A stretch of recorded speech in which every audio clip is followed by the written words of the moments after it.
Hello friends, welcome back to my channel. आज मैं आप लोगों के लिए शिक्षा बीएड फर्स्ट ईयर की शिक्षा के दार्शनिक एवं समाजशास्त्रीय परिप्रेक्ष्य का एक क्वेश्चन लेकर आई हूँ। इसको बहुत अच्छे से समझिएगा, जिससे कि आप क्वेश्चन का आंसर देने में बहुत ही स्पष्ट हो जाएंगे। देखिए, यहाँ पे क्वेश्चन दिया हुआ है, शिक्षा के प्रमुख रूप कौन कौन से हैं, उनका वर्णन कीजिए। यहाँ पे रूप बताने हैं कि किस तरह से हमें यहाँ पर देना है। यहाँ पर देखिए, तो नया क्वेश्चन दिया, आंसर दिया हुआ यहाँ पे शिक्षा के प्रमुख रूप। तो हमें रूप किस तरह से बताने हैं, यहाँ पर देखते हैं हम। शिक्षा मनुष्य की शारीरिक एवं मानसिक शक्तियों का विकास करने का साधन है। तो शिक्षा से क्या होता है, एक तो शारीरिक विकास होता है और एक मानसिक शक्तियों का विकास होता है। यह बालक की जन्मजात शक्तियों का शैशवावस्था से प्रौढ़ावस्था तक इस ढंग से विकास करती है कि जिससे वह न केवल स्वयं को वातावरण के अनुसार ही व्यवस्थित करता है, अपितु वह अपने वातावरण को उन्नतिशील भी बनाता है। यदि हम ध्यान दें तो शिक्षा के निम्नलिखित 3 रूप नजर आते हैं। देखिए, शिक्षा क्या है? शिक्षा मनुष्य की जो है शारीरिक गतिविधियों का जो है विकास कर रही है और साथ ही साथ मानसिक शक्तियों का भी विकास कर रही है। और ये जो विकास होता है कब तक होता है?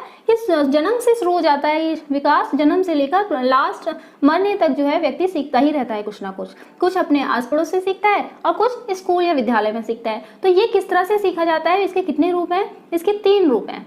कौन कौन से ये 3 रूप? औपचारिक शिक्षा, अनौपचारिक शिक्षा और निरौपचारिक शिक्षा। यहाँ पे देखते हैं औपचारिक शिक्षा। औपचारिक शिक्षा में क्या पढ़ते हैं? औपचारिक शिक्षा से तात्पर्य उस शिक्षा से है जो जानबूझकर प्रयास सहित दी जाती है। विद्यालय औपचारिक शिक्षा प्रदान करने के सबसे अधिक महत्वपूर्ण अभिकरण है। इस प्रकार हम कह सकते हैं कि विद्यालय द्वारा मातृभाषा, गणित, इतिहास, भूगोल, विज्ञान आदि विषयों की जो शिक्षा दी जाती है वही औपचारिक शिक्षा है। औपचारिक शिक्षा देखिए, यहाँ पर औपचारिक शिक्षा एक बनावटी शिक्षा, औपचारिक शिक्षा एक बनावटी शिक्षा है कि हमने देखिए स्कूल में पढ़ाया जाता है। स्कूल में जो है एकदम जो चीज़ें हमें बतानी है वही बताई जाती है, सिर्फ उसके अलावा हमें और कोई ज्ञान तो नहीं दिया जाता, या फिर हम लोग कुछ और तो नहीं सीखते हैं। इसके लिए एक जो है नीति बनाई जाती है कि बच्चे को इतना सिखाना है बस। अब नर्सरी, एलकेजी, यूकेजी के बच्चे आप देखते हैं काउंटिंग सिखाई जाती है, आ से अनार से लेके ज्ञा से ज्ञानी तक सिखाया जाता है। फिर 2 वर्ड के सिखाए जाते हैं उसको, 2 शब्दों का मेल, फिर 3 शब्दों का मेल। तो ये क्या है? ये जो है शिक्षा एकदम बनावटी है कि कितना बच्चे को कितना सिखाना है, कितना उसको पाठ्यक्रम देना है। ये जो शिक्षा है औपचारिक शिक्षा, ये सिर्फ स्कूल या विद्यालय या किसी निश्चित स्थान पर दी जाती है। औपचारिकता की विशेषता क्या है औपचारिक शिक्षा की? औपचारिक शिक्षा में सुनियोजित सचेष्ट प्रयासों तथा व्यवस्था की आवश्यकता होती है। तो यहाँ पे जो है सुनियोजित ढंग से जो है, अच्छे ढंग से जो औपचारिक शिक्षा को देने का जो है प्रयास किया जाता है। नेक्स्ट यहाँ पर देखते हैं, औपचारिक शिक्षा कृत्रिम, जटिल तथा अप्राकृतिक होती है, जिसे प्राप्त तथा प्रदान करने के लिए सुनियोजित क्रियाएं तथा कार्यक्रम आयोजित किए जाते हैं। अब देखिए, बच्चे को सिखाया जाता है कि आपको ये पहले क्वेश्चन दे रही है, आपको ये पढ़ के आना है, अगली बार उससे क्वेश्चन पूछ लिया। तो ये कृत्रिम तरीका हो गया ना, ये प्राकृतिक नहीं है जो हमें पहले से ही प्रकृति ने दिया है कि हाँ हम जैसे पेड़ पौधे से कुछ सीखते हैं या उसका कलर हरा क्यों होता है। ये तो एकदम नेचुरल चीजें हो गई ना, ये नेचुरल चीजें नहीं है। ये क्या है? औपचारिक शिक्षा हो गई आपकी विद्यालय से जुड़ी शिक्षाएं, जिनको नियोजित ढंग से सिखाया जाता है।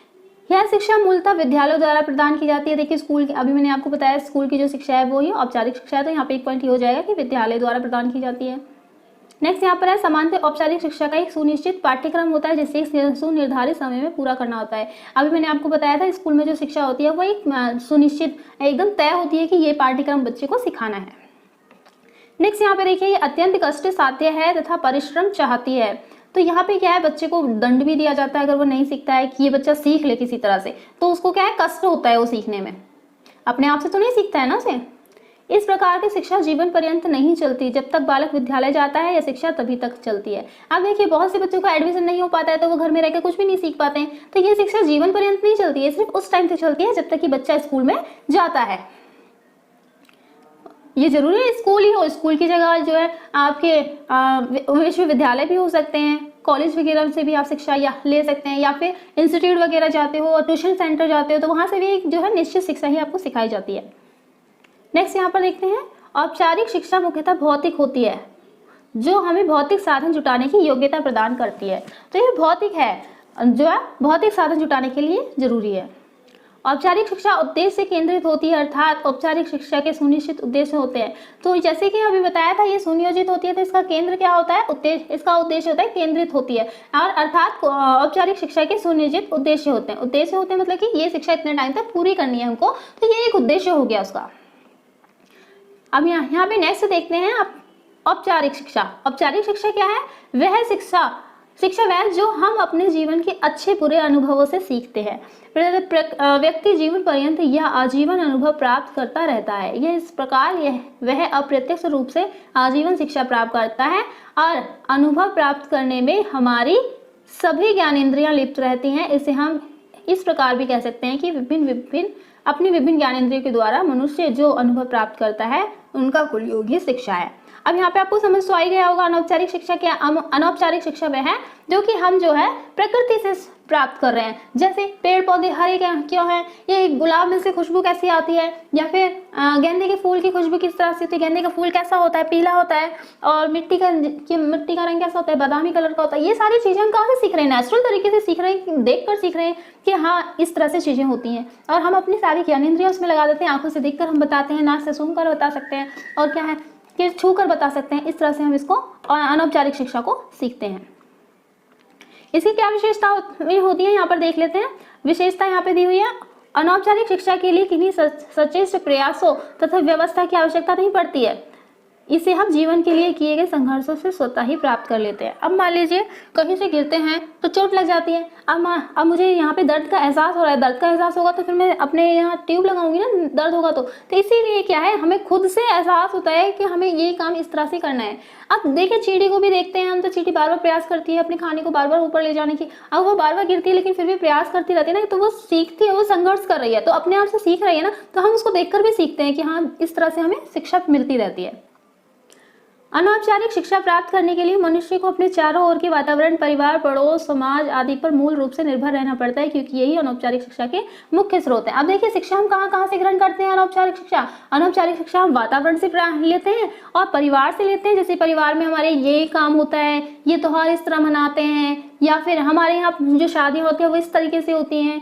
तो और पड़ोस से सीखते हैं कि पड़ोस, अगर हमारे यहाँ कोई सामान नहीं है हम पड़ोस से हेल्प ले लें या फिर किसी की मदद कर दें, इस तरह से, और समाज आदि पर निर्भर होती है। तो ये सारे स्रोत आपके अनौपचारिक शिक्षा के हैं। अनौपचारिक शिक्षा व्यक्ति की मूल प्रवृत्तियों तथा उनकी रुचि पर निर्भर करती है। अनौपचारिक शिक्षा क्या है? व्यक्ति की मूल प्रवृत्तियों या उसकी रुचि पर निर्भर करती है कि व्यक्ति उसको सीखना चाहता है या नहीं चाहता। अनौपचारिक शिक्षा मनुष्य को अपने अनुभवों से लाभ उठाने की योग्यता पर निर्भर करती है। तो मनुष्य क्या है? अपने लाभ अनुभव से सीखता है। यहाँ पर अनौपचारिक शिक्षा जन्म से प्रारंभ होकर मृत्यु पर्यंत चलती रहती है। यह जीवन पर्यंत चलने वाली प्रक्रिया है, क्योंकि व्यक्ति जीवन भर अनुभव प्राप्त करता रहता है। अब देखिए मैंने औपचारिक शिक्षा में बताया था कि औपचारिक शिक्षा में आपको क्या है कि स्कूल में सुनिश्चित पाठ्यक्रम से पढ़ाया जाता है, तो ये जीवन पर्यंत तो नहीं चलती है, ये जीवन पर्यंत नहीं चलती है औपचारिक शिक्षा। और ये जो है जब तक बच्चा स्कूल जाता है तब तक ही सीखी जाती है। और यहाँ पे देखिए, यहाँ पे बताया हुआ है कि बच्चा जो है जन्म से लेकर मृत्यु तक सीखता ही रहता है। ये जन्म से मृत्यु तक चलती रहती है जीवन भर। निरौपचारिक शिक्षा यहाँ पर देखते हैं आप। निरौपचारिक शिक्षा में नियंत्रण के साथ अनियंत्रण भी होता है, अर्थात शिक्षार्थी जहाँ कई क्षेत्रों में पूर्ण नियंत्रित होता है, साथ ही साथ कई अन्य क्षेत्रों में अनियंत्रित भी रहता है। उदाहरण के लिए निरौपचारिक शिक्षा में आयु, स्थान, शिक्षण विधि आदि के क्षेत्र में शिक्षार्थी पर कोई नियंत्रण नहीं होता, किंतु पाठ्यक्रम, परीक्षा जैसे मुद्दों पर नियंत्रण होता है। तो यहाँ पे देखिए ये जो निरौपचारिक शिक्षा है, निरौपचारिक शिक्षा औपचारिक शिक्षा और अनौपचारिक शिक्षा से मिलकर बनी है। अब मान लीजिए आप लोगों ने देखा होगा, सुना होगा कि बच्चे पत्राचार से भी सीखते हैं।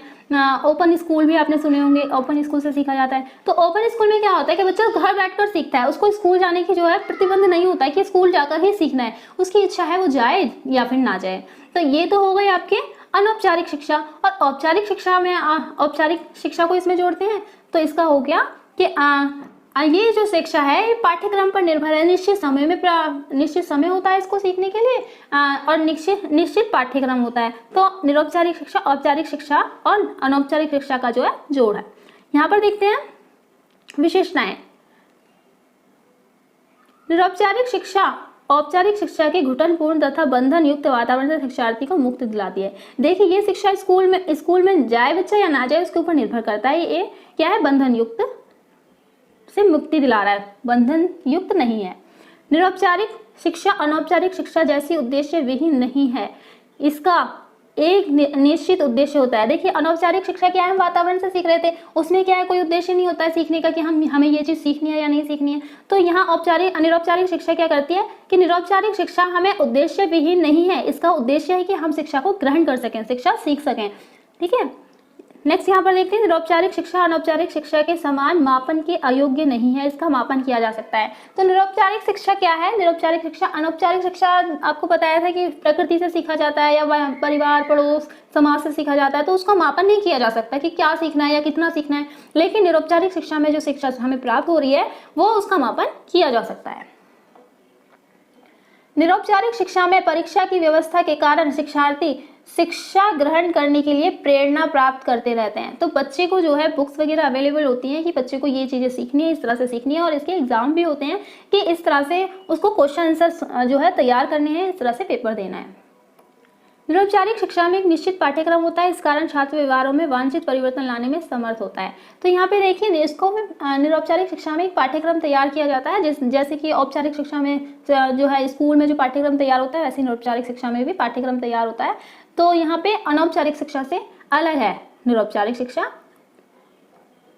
निरौपचारिक शिक्षा में आयु, स्थान, जाति, लिंग, धर्म, योग्यता आदि का बंधन न होने से शिक्षा ग्रहण करने में सुविधा रहती है। तो यहाँ पे देखिए निरौपचारिक शिक्षा तो कोई भी आयु का इंसान सीख सकता है, चाहे उसकी आयु 60 प्लस हो गई हो या 50 प्लस हो गई हो, और स्थान किसी भी जगह पे सीखा जा सकता है। जाति ये शिक्षा ये नहीं पूछती है कि किस जाति धर्म के हो आप, तो वो शिक्षा ग्रहण कर सकता है। ना ही लिंग का कोई इस पर असर पड़ता है, उसकी योग्यता आदि पर भी कोई प्रतिबंध नहीं होता है कि हाँ भाई बच्चे को इतना आता है तो हम इसको नहीं सिखाएंगे। तो इसका जो बंधन ना होने से शिक्षा ग्रहण करने में सुविधा ही रहती है कि जो है जैसे स्कूल में जाते हैं, जैसे हमारे साथ का बच्चा जो है हम लोग जो है कम उम्र के बच्चे, हमारे साथ कोई बड़ी उम्र का बच्चा आ जाता है तो हम उसको चिढ़ाते हैं कि अंकल है या क्यों है। तो यहाँ निरौपचारिक शिक्षा में क्या है, वो घर बैठ के पढ़ाई कर रहा है, ना तो उसको कोई बोल सकता है, ना वो क्या है शिक्षा ही ग्रहण कर रहा है। इस तरह से निरौपचारिक शिक्षा आती है। आपको मेरा ये वीडियो अच्छा लगा होगा क्योंकि मैंने इसमें बहुत सारे पॉइंट्स ऐसे बताए हैं जिससे कि आपको याद रहने वाले हैं कि हाँ भाई मुझे ये जो क्वेश्चन है इसमें क्वेश्चन के आंसर में लिखना है। तो इसलिए आप लोगों को अगर मेरा ये वीडियो अच्छा लगा हो तो लाइक शेयर सब्सक्राइब जरूर करें। ओके बाय फ्रेंड्स, मिलते हैं आपको नेक्स्ट वीडियो में।